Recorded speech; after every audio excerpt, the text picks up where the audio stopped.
கொங்கு தலைமகன் விருது goes to Thekkampatti Sivakumar kabaddi அணி.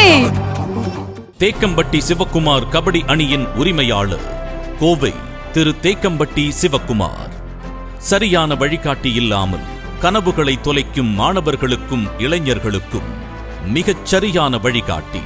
அனைத்து இளைஞர்களும் விரும்பும் மதிப்புமிக்க ஆசா கோவை திரு தேக்கம்பட்டி சிவகுமார் அவர்கள். கபடி ஒரு பொழுதுபோக்கு விளையாட்டு, அதனால் என்ன பயன் என்று சொல்லும் சராசரி மனிதர்களை தனது தேக்கம்பட்டி கபடி அணியின் வளர்ச்சியாலும் வெற்றியாலும் வாயடைக்க வைத்தவர்.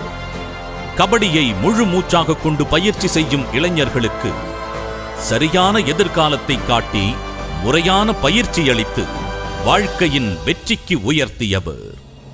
விடாமுயற்சிக்கு எடுத்துக்காட்டாக விளங்கும் கோவை திரு தேக்கம்பட்டி சிவகுமார் அவர்களுக்கு கொங்கு தலைமகன் விருதினை வழங்குவதில் தமிழ்நாடு கேச்சர்ஸ் அசோசியேஷன் பெருமிதம் கொள்கிறது.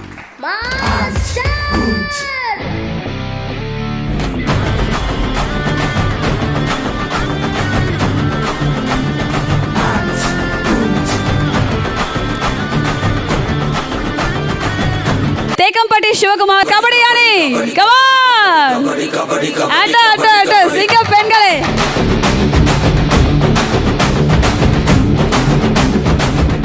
இங்கே வந்திருக்கக்கூடிய அனைவருமே உங்களுடைய குழந்தைகளை என்ன விளையாட்டு பிடிக்குதோ அந்த விளையாட்டு விளையாட வைங்க. ஏன்னா விளையாட்டு மட்டும்தான் ஒரு மனிதனுக்கு வெற்றி தோல்வி ரெண்டையுமே கற்றுக் கொடுக்கும்.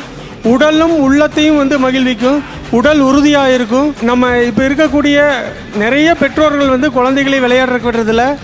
நான் ஒரு 30க்கும் மேற்பட்டவர்களை விளையாட்டு மூலயமா தமிழகத்தினுடைய தலைச்சிறந்த கல்லூரிகளில் படிக்க வச்சுட்டு இருக்கிறேன்.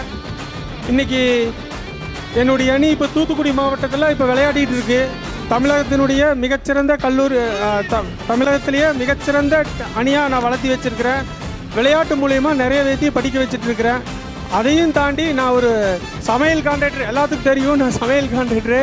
சமையல் தான் எனக்கு ஃபஸ்ட்டு, எனக்கு உயிர் சமையல். ரெண்டாவது கபடி.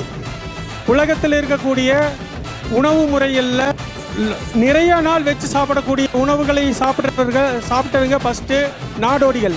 இந்தியாவிலேயே தமிழகத்தில் மட்டும்தான் நம்ம காலை தண்ணி சமைச்சு சாப்பிட்றோம், மதியம் சமைச்சு சாப்பிட்றோம், இரவு சமைச்சு சாப்பிட்றோம். இந்த மாதிரி வாழ்ந்தவங்க பூர்வீகமாக அங்கேயே ஒரே இடத்திலிருந்து தங்கி சாப்பிட்டவங்க மட்டும்தான் இது அன்றாட தேவையான உணவை சமைச்சு சாப்பிட்டவங்க. நமக்கு தமிழர்களுக்குன்னு ஒரு அதிகமான ஒரு நல்ல உணவு, நல்ல பழக்க வழக்கங்கள் இருக்குது. அது ஃபாஸ்ட் ஃபுட்டுக்கு போகாமல் இயற்கையான உணவை எல்லாரும் சாப்பிடணும்னு கேட்டுக்கிட்டு இந்த மிகப்பெரிய ஒரு அற்புதமான ஒரு வாய்ப்பை கொடுத்த தமிழ்நாடு கேட்டரிங் ஓனர்ஸ் அசோசியேஷனுக்கு மனமார்ந்த நன்றியை சொல்லி, இது எல்லாமே எங்கள் குடும்பம் எல்லாரும் நல்லா இருக்கணும்னு சொல்லி அனைவருக்கும் நன்றி சொல்லி விடைபெறுகிறேன். நன்றி, வணக்கம்.